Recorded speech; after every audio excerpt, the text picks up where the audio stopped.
What is up, everybody? Thank you so much for tuning into another episode of the Anti-Gravity Group podcast. My name is Braden Carlson.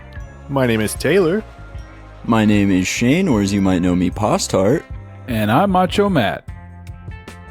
And if my voice sounds funny this week, it's because I went to a concert last night and then accidentally stabbed myself in the throat with a straw. So I was on a roll. You're not supposed to put it in that far.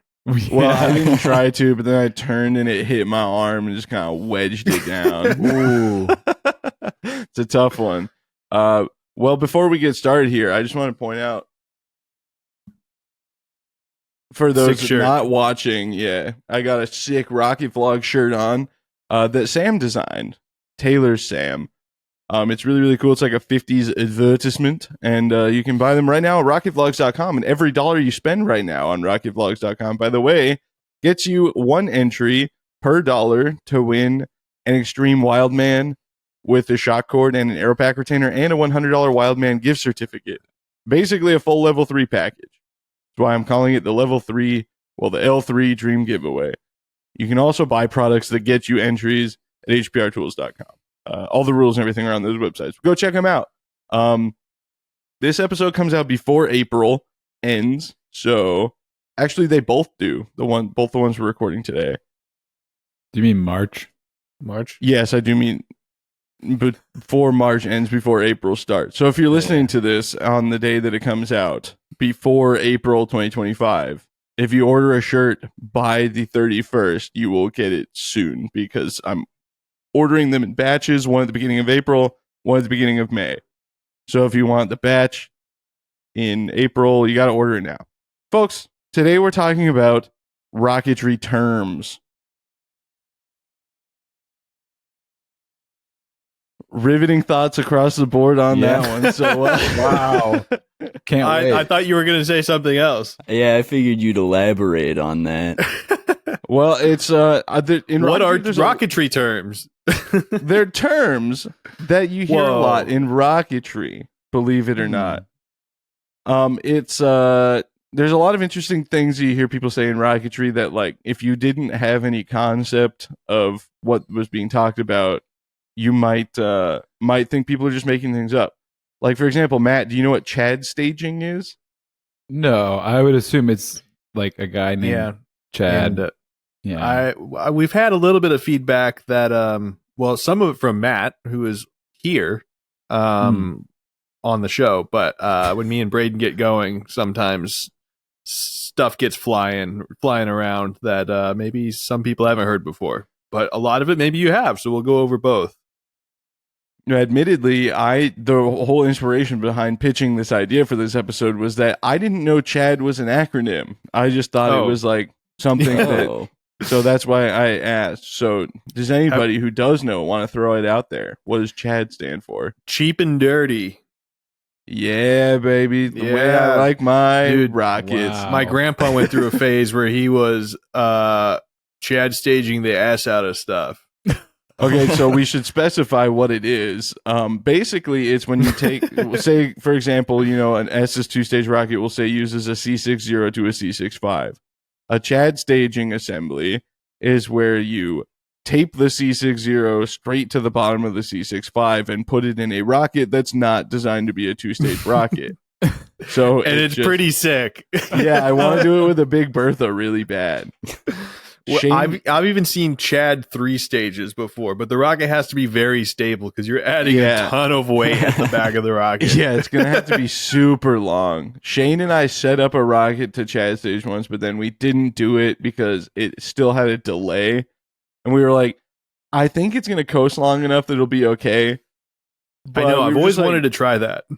We were just in a park, and I was like, yeah, maybe we shouldn't do that. Yeah.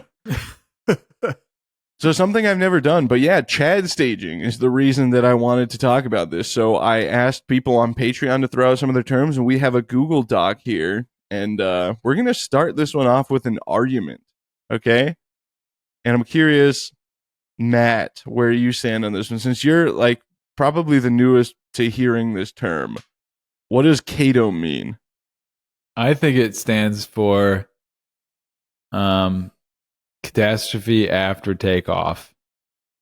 Okay, after. Interesting. I've heard a lot of people say catastrophe at takeoff, like it's an acronym, but I've always understood that to be inaccurate and that CATO just means a catastrophic motor failure.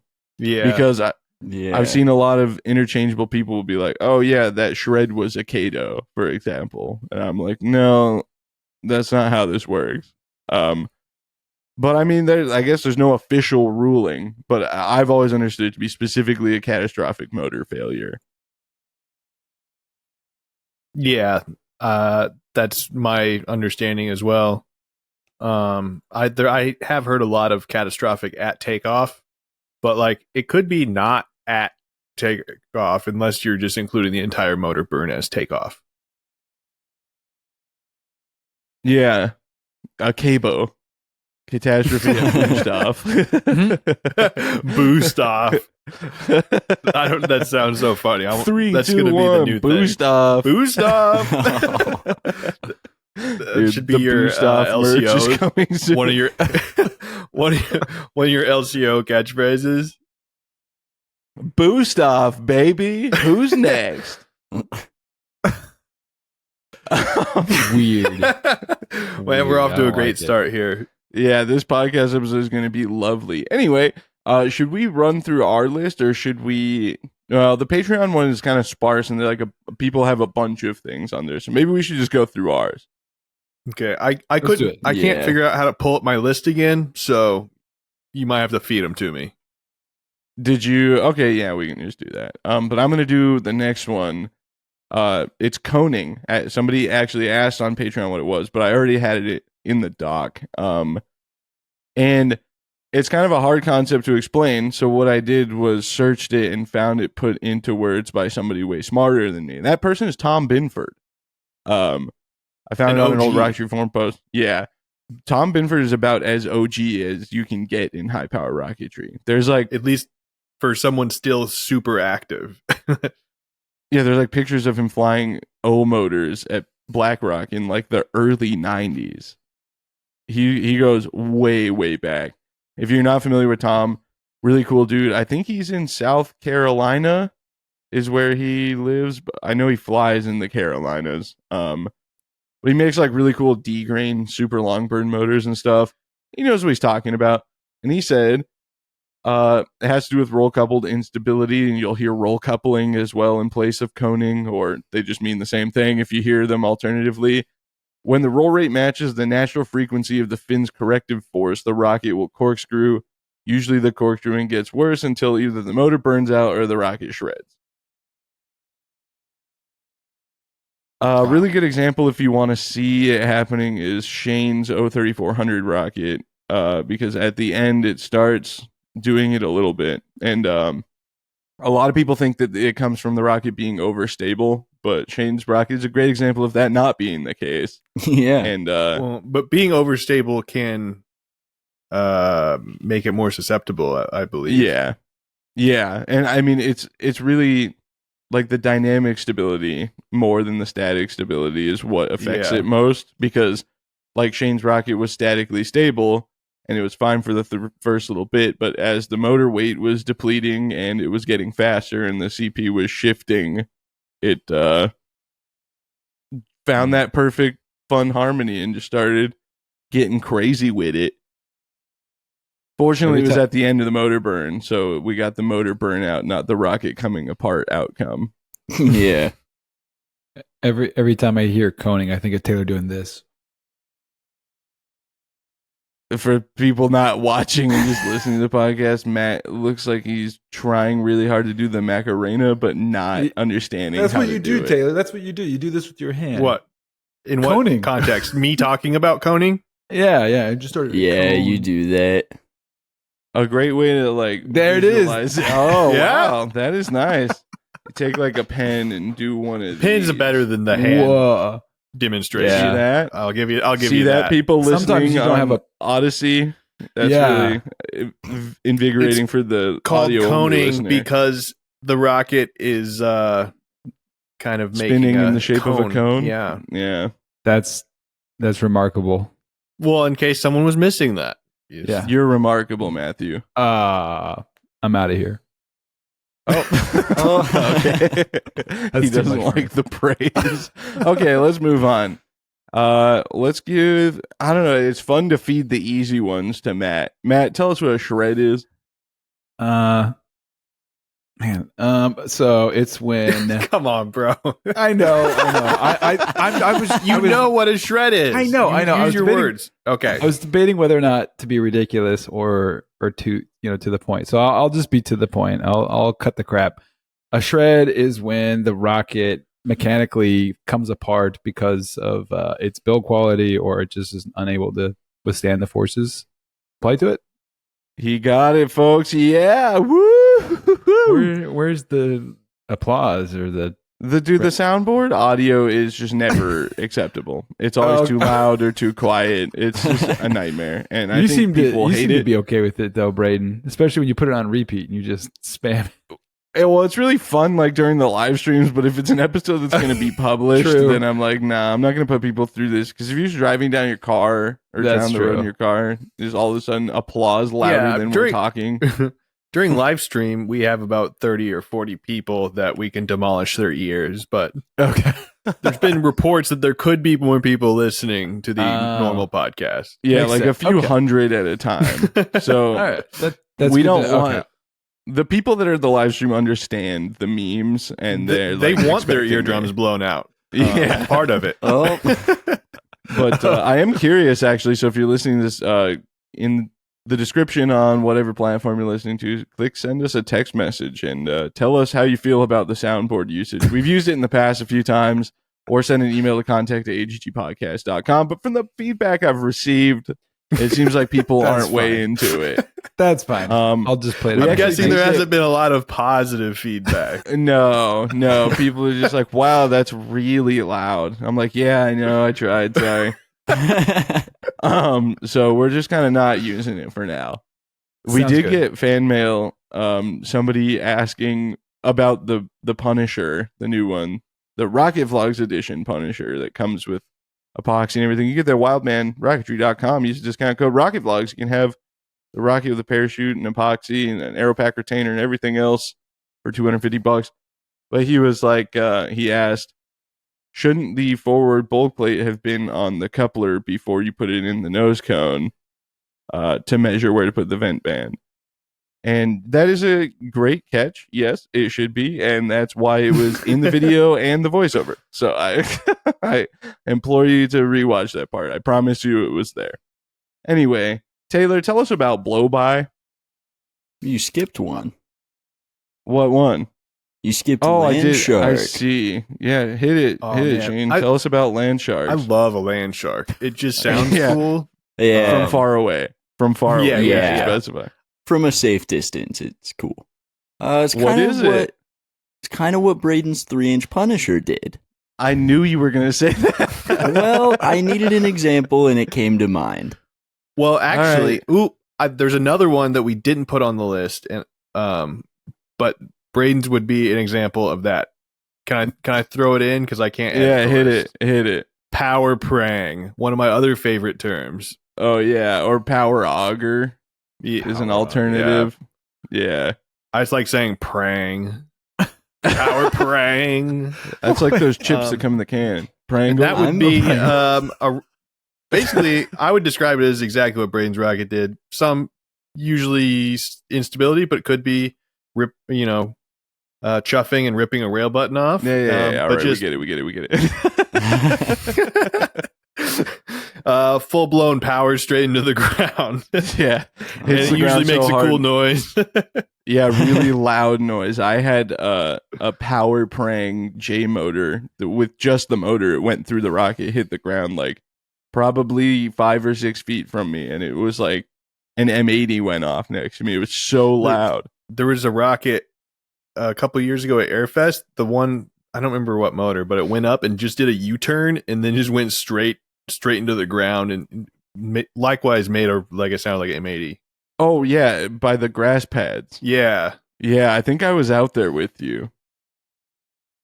That was pretty crazy. Anyway, land shark. Yeah, go ahead, Postart.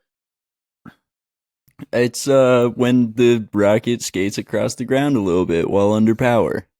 It doesn't Yeah, go a lot up. of it. Or a lot of it. Yeah, or a lot of it. Yeah, I think Taylor's probably right. Mine's not a great example of a land shark, thankfully, because there was people around.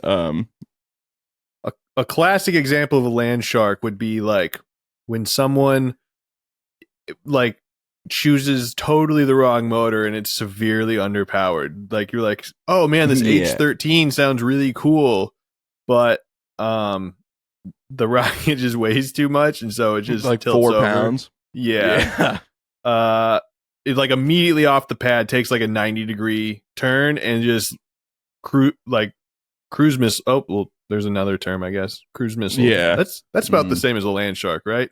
A true land shark would be when it's in the air. A land shark is dancing and twisting all on the ground. I guess so. A true land shark would be kind of skipping, wouldn't it? Yeah, on land is pretty elemental to the name. But so you're probably going to get more land sharks in desert region. Yeah, you don't really see it happen a lot. Probably going to rip yourself apart on a plowed field type situation. We ran into a lot of land sharks with 2-stage rockets that just had timers, like a motor would Kato, the booster motor, and then the sustainer would just lay on the ground and then light back in the day, which you don't see a lot of anymore, thankfully. But, okay, Taylor, blowby. Blowby. So that would be when no. What? Can you use it in a sentence? Sounded like a spelling bee. Blow by. What happened? It's the same concept in a car. Okay, while we're waiting for Taylor to come back, we're going to talk about hot staging. Should I handle that, or does anybody else want to? Go for it. Do it. Hot staging is when your sustainer motor lights and pushes the booster away. It's staging, but hot instead of like a separation charge or drag separating. It can be bad. In most cases, does damage to the booster, but it is planned in some cases, like SpaceX. The Starship with super heavy hot stages. That's cool. Okay. A zipper. I wrote an article on how to fix zippers for apogee when I was like 15. It's when a rocket's coming in. Well, it doesn't even necessarily have to be coming in a little longer. Typically, you see it when you fire your charge past apogee, or while it's got a good amount of horizontal velocity at apogee, or if your delay is too long, if you're flying motor deploy. But it's when the shock cord yanks on the airframe tube and digs a nice hole as far as it possibly can up the tube into the side. It's almost exclusively on cardboard rockets, but I do remember someone showing us it happening on a fiberglass one, which is wild. Yeah, you don't see it happen a lot on fiberglass stuff anymore, but on fiberglass stuff, but it does happen occasionally, especially if something's coming in really fast. Then it'll happen. I assume they're calling it zipper because it's just splitting it, like piece of fabric, and then yes, sir, you got it, Matthew. I thought that's what it be. Give yourself a round of applause. Oh, you didn't do it. You mean that? Yeah, I can't do that. Okay. Weathercocking.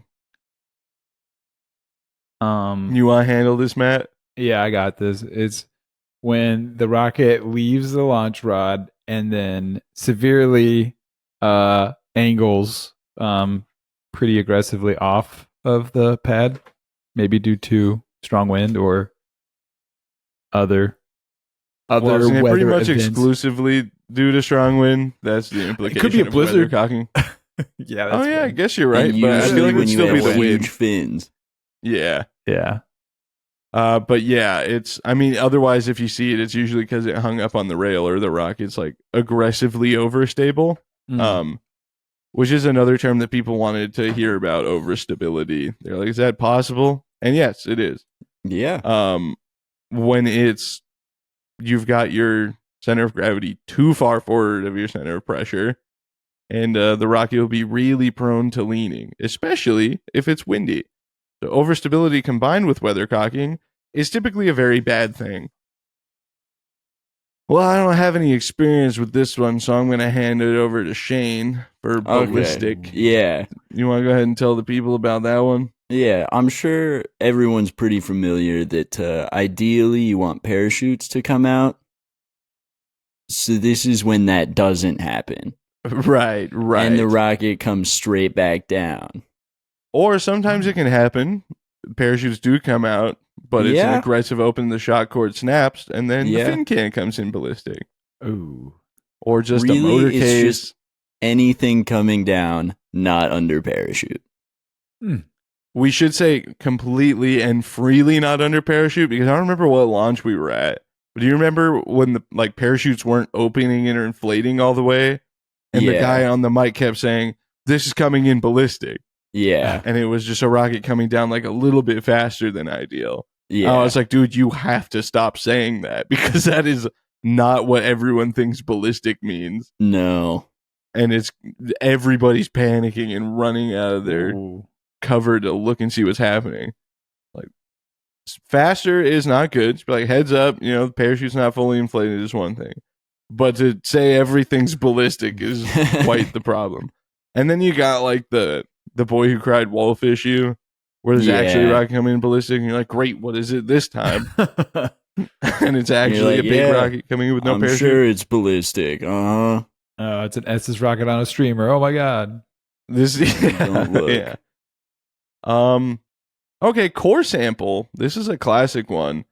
That's just, especially when a rocket lost its nose cone and the sustainer or just the fin can comes in ballistic. I have a really good picture of one with one of my rockets from when I was like 14, because the shot cord snapped and the fin can came in ballistic, and they call it a core sample because when you pull the rocket out, there's a nice plug of dirt as far in as the rocket went inside the tube usually. You can have a nice fun dirt cylinder in your destroyed rocket. Who doesn't love a dirt cylinder? Am I right? My favorite toy. No, I'm good without that. Yeah. I love brick. Time. I love dirt cylinder. No. My pet rock is also quite fun. Oh, Taylor's back. Okay, we'll see if it lasts. It was funny that you came in as if you were didn't realize you were on live TV. Yeah. You're like, oh, I am back. Okay, well, while you're back, quickly tell us about blowby.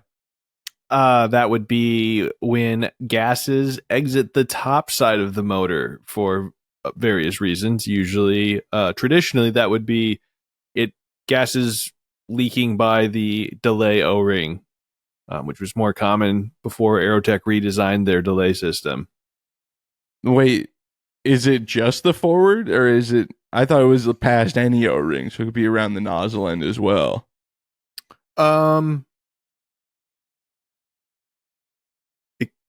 guess it could be, but that's blow around. Usually, if that happens, is because someone put the motor together incorrectly. Yeah, I did that once because I forgot an O-ring, but it did blow by the nozzle and burn a big hole in my case. Well, that's usually would be it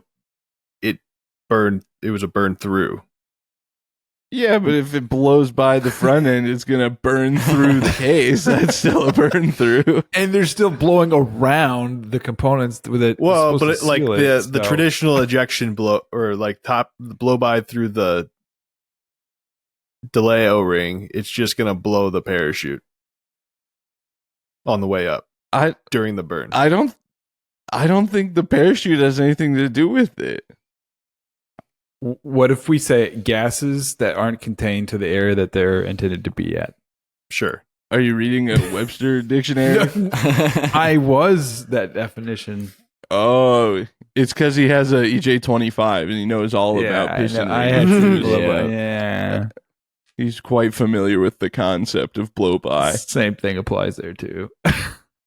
Okay, drag separate. Taylor, since you were gone for a minute, we're going to have you catching up. Okay. Hit us with it. Rocket separates on deceleration from usually a higher drag on the lower section. Something like that. Yeah, I mean, big fin rockets are kind of prone to it, especially if you fly it on like a motor that burns quickly, like a Warp 9 motor. I will say though, when I built the new Punisher that you can from wildmanrocketry.com, the discount code RocketVlogs to get it for $250, I demonstrated drilling 3 shear pin holes, but my 3-inch Punisher never had shear pins in the lower section. And I even flew it on the K2045, and it did not drag separate because the fit was pretty good. But I just want to throw that out there because that's a great example of when a drag separation could happen. But it's also not particularly draggy on the back end. So right. Not that it couldn't drag separate if the fit was really bad. I think any rocket could drag separate. But if something had it's also big honkers on the back, that's going to make like a sumo. What is that? What? Yeah, no, don't worry about it. We'll just move on. Big fins. Talk. I don't know what you guys are talking about. Big fins on the back of a rocket, or a big goose. Oh. All right. Anyway, I should note that there's really no reason not to put shear pins in a fiberglass rocket's fin can. I just didn't do it, and then every time I went to fly the rocket, kind of forgot about it and never thought to do it. So there you go. You should run shear pins because it's not really going to be an issue, but in a lot of cases you can not run them. Okay.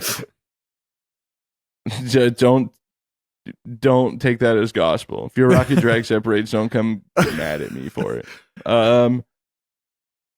But you can get mad at Taylor if he makes you put tape on the rocket because you think he's have a drag separation. Because that did happen. Yeah. I think we told that story on the podcast once. It was at Bonneville, right? Yeah. That was a classic. It's very upset. Okay.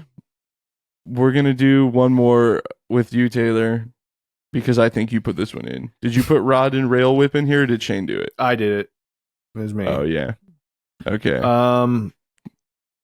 Usually high acceleration, or a really floppy rail / rod, and it just gets all bendy as it's leaving the apparatus and just whips the old rocket.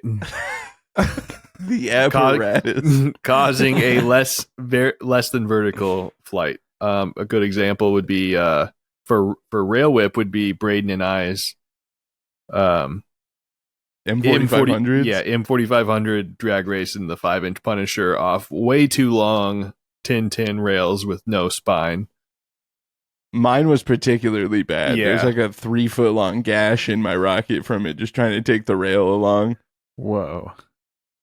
Mine still went like 5,000 feet higher than Taylor's if you ask the electronics, though. Yeah. I'm not even buying. Though mine was quite steeply angled because of that whole trying to take the launch pad with the situation. I think my altimeters had issues, but there's no way to know without flying another M4500. So I don't know, man. Which I should probably at this point I should probably just do that out of spite. Yeah, probably. But for now, mine went way higher, and also, if you trust my electronics, it went like Mach 3.7 or something like that. So Mach 3.7. Dudes, the apparatus has big vestibule energy. Yeah. Okay. Awesome. Postart, do you want to handle that last one you put in there? Sure. Chuffing. It's when the motor struggles to come up to pressure and just repeatedly spits a little bit out the back end but doesn't fully light. It's known to happen on older motors, or at least when the propellant is old, or when the igniter is not all the way up to the top of the motor. Or isn't it basically the motor not lighting and trying over and over? Yeah. Like as it's building pressure, it's putting itself out. Yeah, it puts itself out. Yeah, I think like because you're essentially running at too, like if you have a research motor and you try to run the K in too low, it'll just chuff and then eventually maybe turn into a road flare. So Oh, road flare. That's a good one too. Oh yeah. I think with an old motor, some of the propellants just like you're not getting it all. It's not all taking at once, and so you're just trying to get the motor to start up at too low of pressure. You can also. Is there a name for lighting the motor at the back of the rocket, or is that just? Or I mean, at the nozzle end. I guess a road flare. I don't know, but if there's not, that would be come up with one. That would be a road flare, I guess. The candle. Yeah, but like specifically that cause doesn't have a name as far as I know. So we should coin one while we're here. Candling. Yeah, I think it's candling. You know. Actually, I think somebody said that for something on Patreon. I think that's why I'm thinking of that. So we can't do candling. Idioting. Oh. Wasn't that already coined for flying a Pro 38 without a case? Oh yeah, dude, that was a crazy era. I wish Shane, have you ever seen that? I've heard of it. I wish you guys could have seen. You've seen one, right, Braden? Oh yeah. Somebody. Dude, the rocket catches on fire so quickly. It is amazing. Yeah, just like instantly burn, awesome. just completely up in flames. It is awesome. Pro 38, yeah, somebody did that at Tripoli, Idaho when I was younger. Wow. CTI case that you just loaded in and screwed in. Yeah. And so when you take it out of the tube, it looks tube, like a single-use motor. yeah, it just kind of looks like a single-use motor before you put it in the case. So if people didn't know to put it in I the guess. case. So people are like, oh, great. Time to fly it. It's worth noting, like, this was, for people who are newer in the hobby, we'll say, what was it, like 2012 or 2011 when they brought DMS motors back? something like that. Could have even been a little later. Yeah. At the time, there was no like high power single use stuff because Aerotech made single use motors in the 90s and like into the early 2000s, right? Basically up to the fire, I think. Yeah. And then they only made RMS stuff for quite some time. And then they brought all the single use stuff back as the DMS lineup. But at the time, there was no single use high power. So people, I think, saw the CTI stuff. And they come in black liners and it's like rounded plastic at the top. So they're like, oh, it's like an Aerotech G80. Okay, great. Put it in there. No case. And Bob is certifiably your uncle. Confirmed. Yeah, it was quite a spectacular failure. I'm still trying to think of something for lighting the motor at the wrong end. Backwards. Sorry. That made me think of the motor actually being in the rocket backwards. Oh, and you're lighting it from the top side. Dude, I almost kind of did that when I flew my 3-inch Punisher for the first time, the J250, because it was the era when the DMS motors weren't coming with the thrust rings on them. Oh, So I like looked at the motor. I was like, yep, there's a nozzle, and I set it down, and I picked it back up and started wrapping a tape thrust ring, and then I turned it and looked at it. I was like, that is not the nozzle. We're at the wrong side here. Pretty awesome. That's also called idioting, I think. Maybe we could call it butt burning, Braden. Oh. Okay, yeah, I like that. Butt burning. Are you suggesting we refer to the nozzle side of the motor as the butt? Yeah, it is. I mean, a lot of people do. They just don't say butt. Yeah, I'm pretty sure. Those foul potty mouth rocketeers out there calling it the A end of a rocket or motor, Taylor. We've all heard it. Yeah. You know, one of my favorite was making the A end of a rocket way more applicably the A end when some members of some notable company went and took a bunch of like the sanitary seat cushion cover things from porta potties and some toilet paper and put it in another notable team's 6-inch rocket motor at Argonia. Just like filled the nozzle up with them. It was a classic. What year is this from? I think that was 2012. It was my first year at Airfest. I was advocating for just taking the motor and moving it somewhere else. Because could you imagine? You just come out in the morning and your P motor's gone. Like, how did nobody catch this? There's just an 8-foot long 6-inch motor missing. Evidently, that was too far. Okay, we're gonna go to Patreon. Neutronium I'll stick to some fun euphemisms, which is fun. He has also been, he's around our age as well, but he's like an OG teenage rocket guy as well. So he's got some classics I hadn't seen in a while. For example, Lake Steak. I almost Lawn put that Dart. on there. Yeah. Specifically, though, at a dry lake bed, like Lucerne or Jean. I like that. I also heard someone call it a dry buoy once, which I like as well. Oh, that's Somebody good. said that at Tripoli Vegas. Land Shark we talked about. Square wheel, when someone invents a novel solution to an already solved problem that is worse than existing solutions. Oh, I would love to hear some of those. That's fun. There's a lot of square wheels for I'm sure with motor retention and electronics-based setups. Yeah, epoxy dams. Yeah. Dude, we did a whole episode on square wheels recently. Yeah. I'm curious to see the feedback on that. But we haven't been getting a bunch of comments on the new YouTube channel as it's slowly gaining some attention. So hopefully we start getting some feedback on that one. I was really hoping we would get like some heated emails and stuff. I actually didn't even check, which would be a smart thing to do. But we're going to move on here for now. We're going to read core sample we got, shred.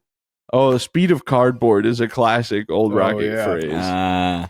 The speed at which a cardboard rocket will shred. Feel free to replace cardboard with other building materials, usually used in the context of a shredded flight. That flyer found the speed of cardboard. That's true.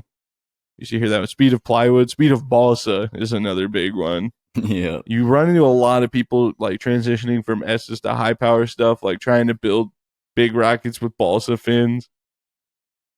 Doesn't usually go very well. Rocket eating trees. Trees near a launch site that rockets are prone to landing in. I haven't heard that one a lot, but it's because I didn't grow up with any trees around. Could be interchangeable with power lines too. Yeah. Very much so. The rocket gods. Oh yeah, they smiled down upon us that day, or frowned upon our nose cone on our 2-stage rocket, possibly. We never really updated the people on the fact that I think it was briefly mentioned. Sims, yeah. Taylor's initial sims proved suspicious when he reran them and found that, oopsie, we found another 1,100 miles an hour worth of velocity. Whoops. Although I think it would have been fine if the nose cone didn't look like the desert. It was a really, really bad nose cone. I want to do a video. So cratered. I think, Taylor, we should do a video. Maybe while I'm there, actually. I was going to say we could do it on Riverside, but we should talk about our updated findings on the 2-stage rocket, and I'll throw some pictures in. Neutronium's last one here is one that I can't believe we didn't touch on. Skywriting. Oh, of course. Yeah. When a rocket goes unstable and flies erratically across the sky and paints you a pretty picture with the smoke. A really good example is that AMRAAM that flew on M1939 at Airfest last year. I got a really good video of that one. Zipper we talked about. Okay, David Billius says a list crowdsourced from our college team freshmen. ISP. Postart.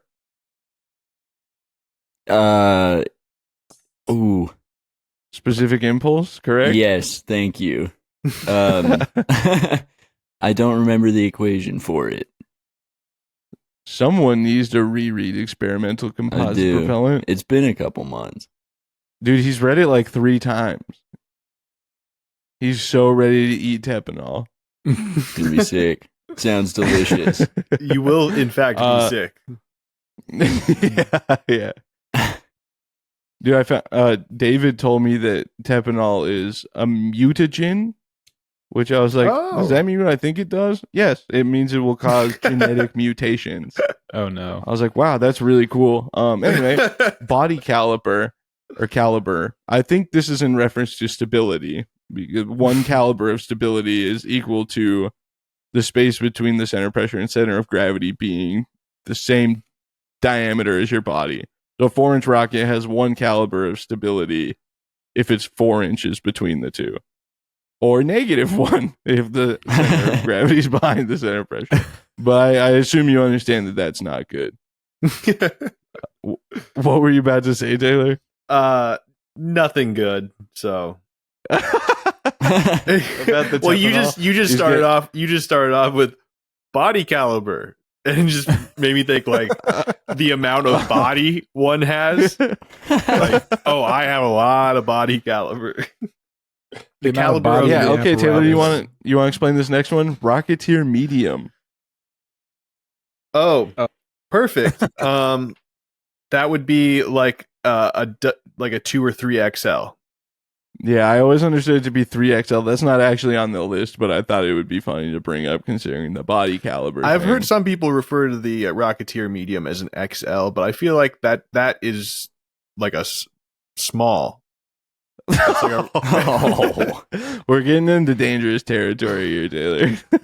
No, I don't mean that, but I don't know. Yeah, there's a lot of you don't see it a lot anymore, but a lot of bigger rocketry gentlemen used to call 2 or 3XL shirts Rocketeer medium because there's, a trend in the hobbyists of rocketry. I think it's the same. It's the same in the like the roller coaster enthusiast community. Yeah, that's true. Yeah, definitely. The Thuzy medium. Yeah. Going on, APCP stands for ammonium perchlorate composite propellant, single sep dual deploy. It sucks and never works right. It just means that both your drogue and main come from the same separation point, like I attempted to do with my N1000 rocket, and like Taylor attempted to do with his M685. Yeah, it never just works. You either get worked on the main Sumo instantly or Yeah, no main. Yeah, that's true because you have an AARP in there. True. I'm not explaining that. That's a deep cut for the OG rocket people. With enough room, you can solve most of those issues. But we'll see if I can do it again. Just not an NSL, I guess. Yeah, that's right. Rail whip. We talked. Oh, mock rash.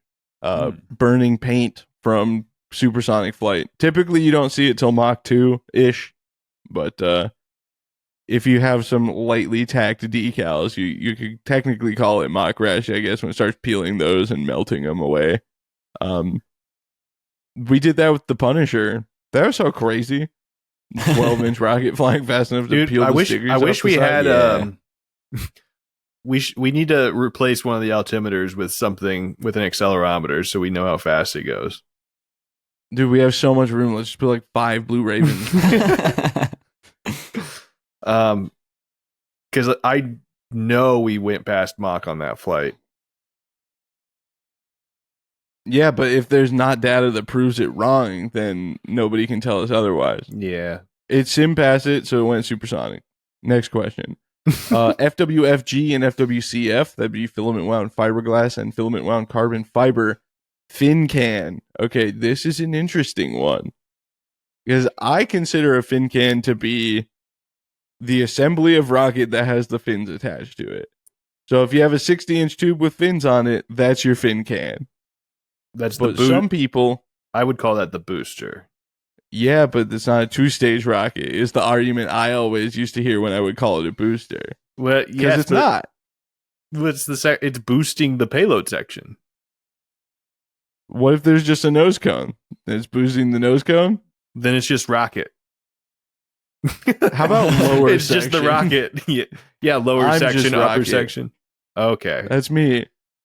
Rocket from Rocket Vlogs. That's your boy. Okay. I've got a fun one. Okay. Just juggling about. What does Bates and Bates grain stand for? Dude, Bates. Oh, I know this. Hold on. Oh, it's an acronym, and I didn't know that for a while. Yeah, I'm just Burn now. area. Is that correct so far? Mm-mm. No. Okay. Big, appalling, tasteless, I think you're on the edible right path. solid fuel. Very good. Oh, Boosting. Shane, do you know what it? Boost. And then immediate. That's not how you spell immediate. With an E. Boring a. Shane, do you know what it is? I don't. All right, Matt, I used tell to, us. but I can't think of what. Yeah, I recently thought about it, but I can't remember now. Ballistic and test evaluation system. Oh, yeah, because it was a standardized system for repeating experiments. Cool. Okay. Internal versus external fillets. The internal ones are the ones inside the rocket, and the external ones are the ones you external to the don't rocket. need. Yeah. One's a mythical nonsense machine of nonsense, and the other one's the fillets on the outside of the rocket. MMT is Fidos. motor mount. Blue tube is an alternative that's sort of in the void between phenolic and fiberglass, where it's stronger than cardboard and not as fragile Yeah. as phenolic, but not quite as strong as fiberglass, but also a lot lighter. I actually like blue tube. Doesn't it warp? Doesn't it work? Oh.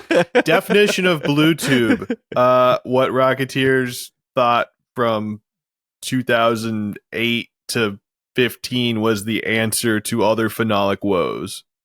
Dude, yeah, people were way into it for a minute. Yeah.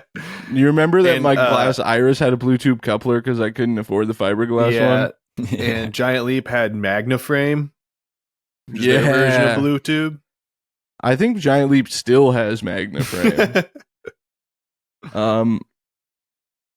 Phenolic tube, when and why to use it. When you're too poor to buy fiberglass. Yeah.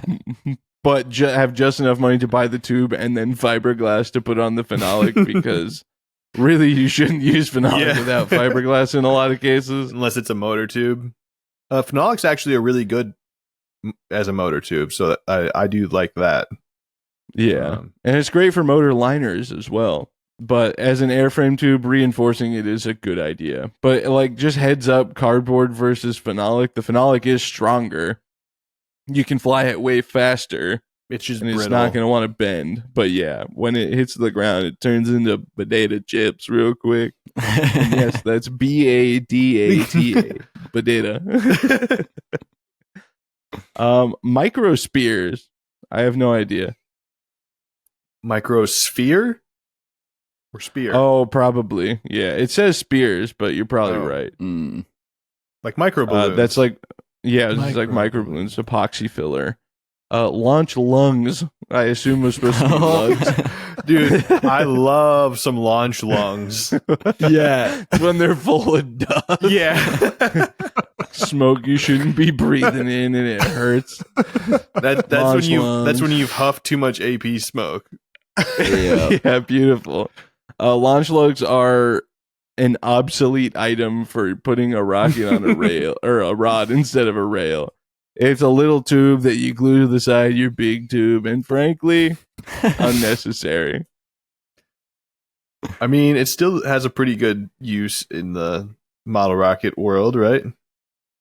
Dude, part of me wants to use a 29mm tube as a launch lug and put it around a 1010 rail because it fits. Is it 29 or 38 that fits? I think it might be 38. Well, it's a 1-inch rail, but 29 might be close. I have some phenolic 29. We should try it after this. We should. It'd be really funny to build an upscale that flies off a 1010 rail but uses a giant launch lug. What size rocket, or like what, do you know anything off the top of your head that would require that for scale purposes? What do you have on your Fat Boy? Yeah, that's a 1/2-inch one though, because so anything that needs anything 4 times upscale that has an 1/8-inch launch lug would use 29. No, quarter-inch. A quarter-inch launch lug, I mean, yeah. Mm. So actually an 8 times upscale mosquito would use a 1-inch. So which a would be 4-inch mosquito. 4-inch. Oh, so you could put So we could put them just on do it on I'm not We're going gonna to have do to- that, but They're gonna have to be bigger. Wow, I guess you want your rocket to look like S and not a proper upscale then. Are you So- not gonna meticulously sand your fins into a proper airfoil shape either? no. This That's guy. lame. What you're This gonna guy. put an edge on them? Shane, let's Go around 3D them. print airfoil shape glue on pieces. Oh, that would be a pain to like get Does the it really tell radius you- around the bottom of the fin, right? Dude, the Does it tell you instructions to do that? though, yes. Yeah. Yeah. Really, On the airfoil. OG I thought it mosquito- just told you to sand the popsicle stick shape. No, there's like a side view showing like a wing shape That's in the original mosquito that's instructions. ridiculous. Yeah, as if they needed to go higher. Yeah. Nobody ever found them anyway. I was thinking to just keep mine square so there's more drag. This guy's out of control. You guys are gonna bevel yours? I mean, that's how most people built them, if we're all honest, without them beveled. But I don't know yet. I saw Doing the planned 3D on printed it. stuff so that it's like the proper thickness as well would be Oh really my God. funny. Dude, you can't be all like, don't you have to cut your Punisher down because it's too long. And then be you're weird right. when I'm That like, does "Look, sound like giant me. launch look." Yeah, that's exactly what you sound like. I just think we should all make whatever we do. We should all try to make our rockets similar, so when we drag race them, they mirror each other. Not mine goes 1,000 feet lower than everyone else's. So what I'm you're calling saying is dibs you on the don't red want and yellow us. paint job. What'd you say? We I'm can make calling- them all the same. You're Oh, calling what, Shane? I want the red and yellow paint job. That's my favorite one too. But the black and yellow one is technically the first one, I believe. Seriously? Yeah. Maybe I'll do inverse. Well, 2 of us can do one, and then you're gonna do inverse colors. But Oh. I'll do it Um, just so me and Braden can argue about it. About how unreasonable I am. initial thrust to weight to get us back on the rails here. This is an interesting one because initial thrust to weight is what people should be using to determine if a rocket is safe to fly. That way people don't tell you your 40-pound rocket with a 38-pound N1000 and it is too heavy to fly because 1,000 newtons of average thrust isn't enough. That's it, I'm ranting. Initial thrust weight is you look at the initial spike from the motor lighting, how many pounds of thrust it has, and compare that to the loaded weight of the rocket. That's the initial thrust to weight. The thrust to weight that most people use to calculate it is using the average thrust of a rocket motor, which generally is safe. We've talked about this in the Rule of Thumbs episode, but in a lot of cases is dumb. Like, for example, an N1000 rocket it's not 40 pounds. It was I think it was 42 pounds and the motor was 37 of that or something like that. And using 1,000 newtons average, they're like, oh yeah, that's 4-1. Not very safe. I'm like, it has a 500-pound initial spike and it's just going to be monumental. And you know what? I don't know if you guys saw, but it worked fine, just like every other minimum diameter N1000 rocket. Well, I shouldn't say worked fine like every other N1000 rocket.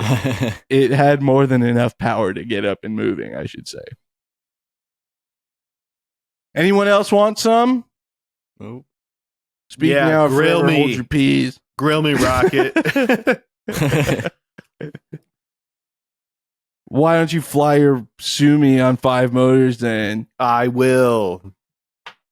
If the weather is You're gonna nice next find a reason weekend. not to. Like, oh, it's a little windy. I better do 1 motor. The last one David has here is 4F, which is just the fineness of black powder. 4F is the preferred flavor of rocket people like us. It's Because delicious. it burned fast. That's why. Jonah's here just says candling when a parachute doesn't fully open and flickers like a candle in the sky. I've Oh. never heard that. But I've heard I don't know what I've heard. Okay, great. Kato staging. When the booster motor Kato's but ignites the sustainer successfully anyway. Matt, the irony of you like mocking Taylor, but not speaking into the microphone. Like we just talked about. Well, I'm sure people really love the echoey, really far away audio. Thanks. Yes. And shovel recovery, which is pretty interchangeable with a ballistic re-entry. Let's see. I think that's pretty much it. We have Liam gave us some, but a lot of them are just like rocketry stuff and not like actual spaceflight rocketry stuff, not like hobby stuff, like second engine cut off and stuff like that. No liquids here. We're not shutting motors down unless we slam them into the ground like an old K-1275. Oh. Am I right? All right. Did anybody think of any last minute ones here?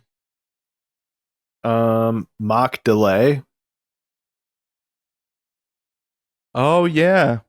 Well, that's a antiquated one, but go ahead. Well, but we I feel like we bring it up way too often. In the days where old days where altimeters did not have the ability to filter out the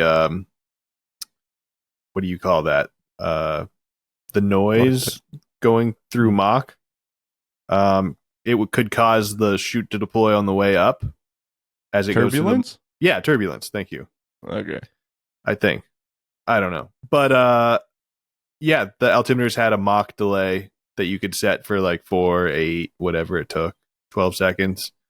Where it would, I guess, just not, it wouldn't be sampling during that time. Is that right? Yeah, I think it basically blacks it out. Yeah. So you had to make sure you didn't set your Mach delay somehow longer than it would take for you to get to apogee. Right. Well, not necessarily to apogee, but just At least to Mach. beyond the Mach transition in and out. Well, you could still have it longer than the Mach transition. In fact, you would want it that way.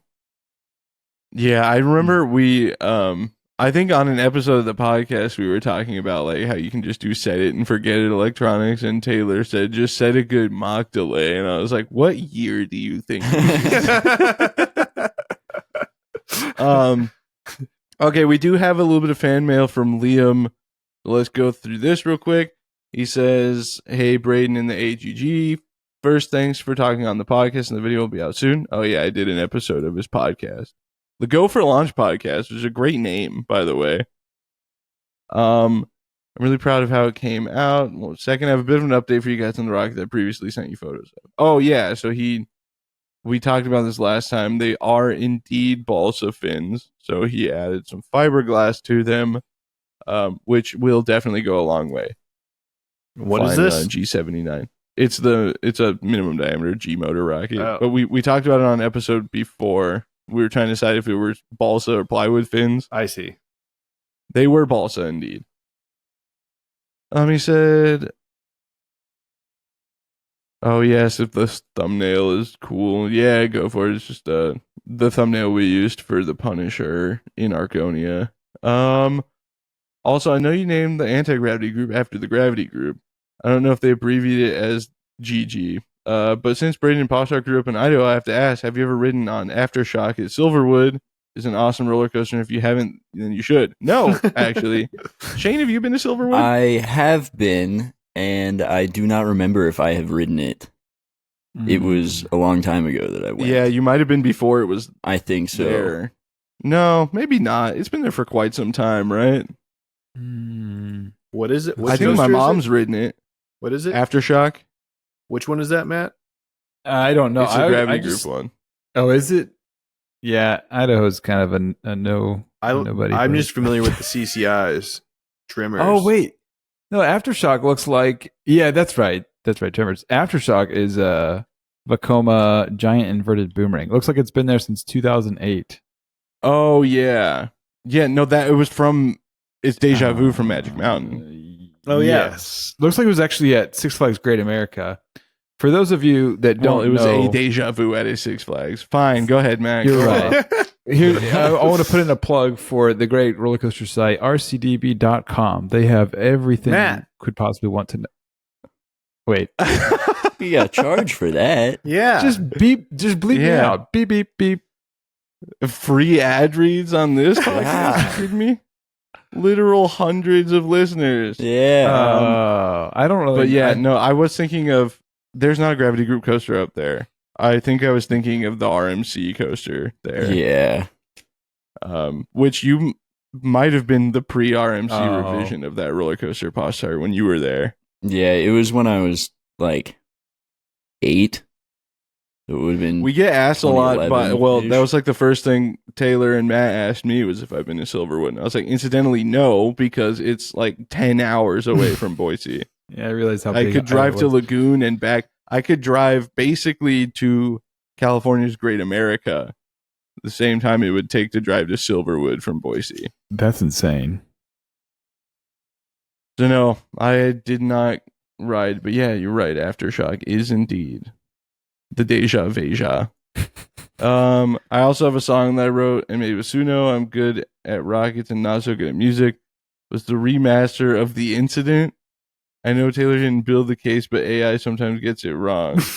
Let's see, is this attached? Oh no. Well, I think we gotta listen to this. Yeah. Oh, it's loud. Hold on. Okay, let me see. It's the end of the episode. It's fine. Tell me if you guys can hear this. Yes. Is it too loud?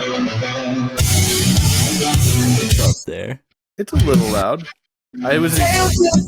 And tears, work through doubts, work through fears. A rocket stream, a case so strong, the fate would come to prove him wrong. A